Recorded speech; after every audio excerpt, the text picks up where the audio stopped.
जय श्री कृष्णा, जय श्री राधे। नमस्कार साथियों, आज मैं आपके लिए लेके आया हूं एक ऐसे गोचर का परिवर्तन जो संपूर्ण सृष्टि को हिला के रख देगा, आपको हिला के रख देगा, मुझे हिला के रख देगा। जी हां, राहु महाराज अपने शतभिषा नक्षत्र के अंदर प्रवेश करने जा रहे हैं 23 नवंबर को और ये 1 अगस्त 2026 तक यहीं रहेंगे। तो अमूमन 8 महीने से ज्यादा का समय ये इसी नक्षत्र में बिताएंगे। इस नक्षत्र को 100 ऑफ हीलर्स कहा जाता है, 100 ऑफ फिजिशियन कहा जाता है। इसका जो सिंबल है, जिस तरह से आकाश में दिखाई देता है, वो एक एम्प्टी सर्कल के रूप में दिखाई देता है। 100 ऑफ स्टार्स भी इसको कहा जाता है। ये हीलिंग का नक्षत्र है। आपके जख्मों को भरने इस नक्षत्र के अंदर राहु महाराज गोचर करने जा रहे हैं। आप किसी भी क्षेत्र से संबंध रखते हो, चाहे आप एस्ट्रोलॉजी से संबंध रखते हो, आप एआई से संबंध रखते हो, कोई टैक्स से संबंध रखते हो, आप फाइनेंस का काम करते हो, आप ब्याज का काम करते हो, आप फिजिशियन हो, आप एस्ट्रोनॉट्स हो, आप मूवी स्टार्स हो, या आप अपने जीवन में जो भी आप काम करते हैं, यूरिया, फर्टिलाइजर, एनीथिंग, ये सब जगह पे प्रभाव डालने वाला है। दुनिया में बड़े परिवर्तन होने वाले हैं। आने वाले जो 8 महीने हैं ये पूरे टेक्नोलॉजी के होने वाले हैं, पूरे एआई के होने वाले हैं और इसमें ऐसे ऐसे परिवर्तन होंगे जो हमारी आने वाली पीढ़ियों को तय करेगा, आने वाले समय को तय करेगा। जी हाँ, काल का पहिया घूम चुका है और अब ये किस राशि की तरफ बढ़ रहा है, किसके लिए सकारात्मक है, किसके लिए नकारात्मक है, यही सब हम आज के वीडियो में जानेंगे। वीडियो को आखिर तक आप लोगों को जरूर देखना है, क्योंकि सबसे आखिर में मैं आपको बताऊंगा कि कैसे आप हमारे द्वारा आपकी कुंडली का फ्री एनालिसिस करवा सकते हैं। जी हां, तो वीडियो को इसके बिल्कुल भी मत कीजिएगा, वीडियो को आखिर तक जरूर देखिएगा। मेष राशि वालों के लिए राहु महाराज 11वें भाव में है। 11वां भाव काम त्रिकोण के अंतर्गत आता है। तीसरा, 7वां और 11वां ये काम त्रिकोण के भाव माने जाते हैं। 11वां भाव इच्छा पूर्ति का भाव है, 11वां भाव बड़े भाई बहनों का है, 11वां भाव आपके वर्क की प्रोग्रेस का है। 11वें भाव से बहुत कुछ देखा जाता है। राहु शतभिषा नक्षत्र के अंदर प्रवेश करेंगे और क्योंकि ये राशि कुंभ राशि है और इसके स्वामी शनि बनते हैं, इसलिए हमें डिपॉजिटर जो थियरी है उसको भी साथ में रखना पड़ेगा, तभी हम इस नक्षत्र के गोचर का पूरी तरह से फायदा या पूरी तरह से विश्लेषण हम कर पाएंगे। आपके काम के अंदर अब तरक्की बहुत ज़्यादा अवश्यंभावी हो गई है। आपके लिए खुशखबरी है। जी हाँ, आपको इनोवेशन से, टेक्नोलॉजी से अपने आप को अपग्रेड रखना है। ट्रेंड में क्या चल रहा है ये आप लोगों को बहुत ज़्यादा ज़रूरी है पता करना, नहीं तो अगर ये नेगेटिवली चला गया तो आपके काम की ग्रोथ खा जाएगा, आपकी नौकरी भी खा जाएगा। जी हाँ, अगर आप फॉरेन ट्रैवल से कोई संबंधित कोई काम करते हैं, इमिग्रेशन से संबंधित कोई काम करते हैं, या फिर आप लोगों का एक्सपोर्ट इंपोर्ट का कोई काम है, आप ट्रैवल बहुत ज़्यादा करते हैं, अगर आप ब्याज पे भी पैसा देते हैं, तब भी ये गोचर आप लोगों के लिए प्रॉफिटेबल होने वाला है, क्योंकि शतभिषा नक्षत्र को 100 हीलर्स कहा जाता है। ये हीलिंग देता है, ये सुकून देता है। ऐसे टाइम पे आदमी जितना इनोवेटिव होगा, जितना ज़्यादा फ्यूचर के बारे में सोचेगा, जितना ज़्यादा अपने काम को अपग्रेड करेगा, ट्रेंडिंग जो चीज़ें हैं उसको फॉलो करेगा, नए नए इनोवेशंस को अपने काम के अंदर लेके आएगा, वही जीत में रहेगा। अगर आप पुरानी चीज़ों को पकड़ के बैठे रहे, वही टाइपराइटर के ज़माने के थॉट अपने पास में रखते रहे, विचार अगर अपने पास में वही रखते रहे, तो आप लोगों की तरक्की नहीं होगी, आप लोगों का काम बिल्कुल गर्त में चला जाएगा। जी हाँ, तो अपने आप को अपग्रेड कीजिए। अगर आप अभी आपने देखा होगा तो वर्तमान में एआई के इस ज़माने में जो भी कंपनियां एआई को अपने अंदर, अपने काम के अंदर इन्वॉल्व कर रही हैं, वो बहुत ज़्यादा ग्रो हो रही हैं।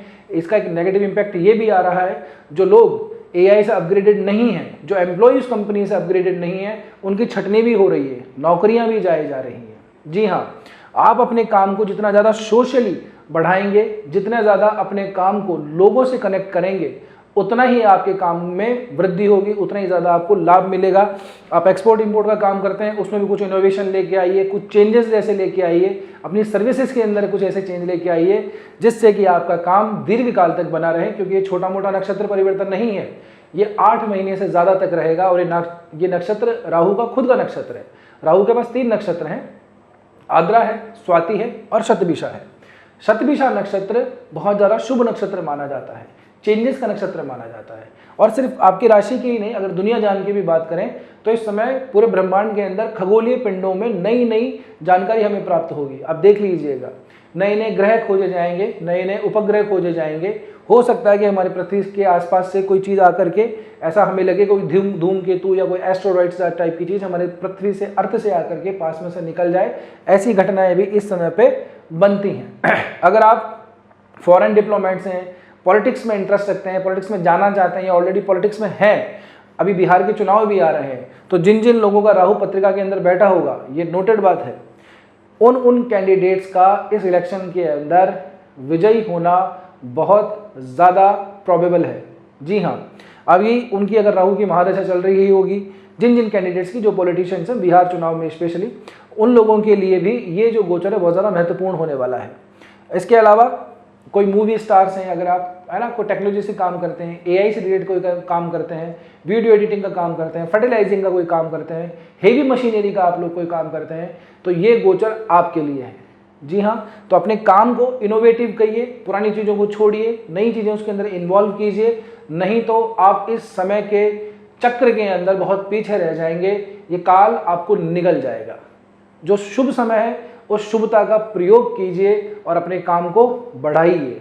जी हाँ, जो कोई अगर राहु की ग्रह की क्षमा कीजिएगा, जो लोग राहु की महादशा, अंतरदशा, इन चीज़ों से पीड़ित हैं, उन लोगों के लिए माता दुर्गा, काल भैरव, इनकी आराधना बताई जाती है, क्योंकि यही इनके देवता बनते हैं। वैसे इस नक्षत्र, शतभिषा नक्षत्र के जो देवता हैं वो वरुण देवता बनते हैं। जी हाँ, वायु से संबंधित इसका संबंध रखा हुआ है। वायु मूवेबल है, चर नक्षत्र कहा जाता है इसको। तो ये परिवर्तन का नक्षत्र है, हमेशा भ्रमण का नक्षत्र है, इसलिए इसको ट्रैवल से भी हम कनेक्ट करके रखते हैं। जो टूरिस्ट एजेंसी का काम करते हैं, जो ट्रैवल एजेंसी का काम करते हैं, या फिर अपने काम से संबंधित आना जाना पड़ता है, या फिर जो अपने काम से संबंधित अपने घर से बाहर भी रह रहे हैं, चाहे वो पढ़ाई कर रहे हो, चाहे वो कोई जॉब कर रहे हो, चाहे डेली अप डाउन करते हो, उन लोगों के लिए भी ये नक्षत्र बहुत ज़्यादा महत्वपूर्ण होने वाला है। तो आप लोगों को यदि कोई राहु से संबंधित कोई समस्या है तो आप लोग काल भैरव की आराधना कर सकते हैं, माता दुर्गा की आराधना कर सकते हैं, और महादेव तो सबके लिए है ही। राहु और केतु, इनसे संबंधित ग्रहों की कोई भी हमें शांति करते हैं तो उसमें महादेव से संबंधित भी हम रेमेडी करते हैं। इसका जो स्टोन अगर आप पहनना चाहें तो किसी अच्छे एस्ट्रोलॉजर से पूछ करके, गोमेद इनका एक रत्न बनता है, उसको अभिमंत्रित करके उसको भी धारण कर सकते हैं। और यदि आप कोई विशेष कोई माला या कोई मंत्र अगर आप जानना चाहते हैं तो उसके लिए आपको कमेंट करना बहुत ज़रूरी है, तभी आपको वो चीज़ मिल पाएगी। उम्मीद करता हूँ आपको ये वीडियो पसंद आया होगा। वीडियो पसंद आया तो लाइक कीजिए, शेयर कीजिए इस वीडियो को, और अगर अभी तक आपने हमारे चैनल को सब्सक्राइब नहीं किया है तो सब्सक्राइब ज़रूर कर लीजिएगा।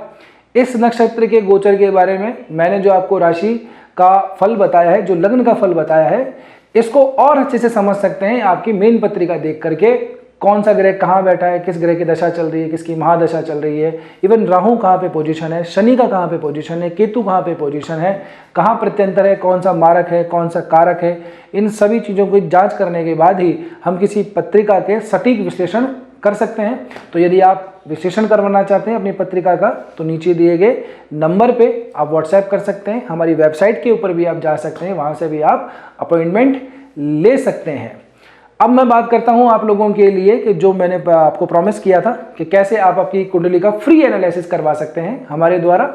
तो आप लोगों को वीडियो कैसा लगा है ये आप लोग कमेंट करके ज़रूर बताइएगा, और उससे पहले चैनल सब्सक्राइब कर लेना, ठीक है ना।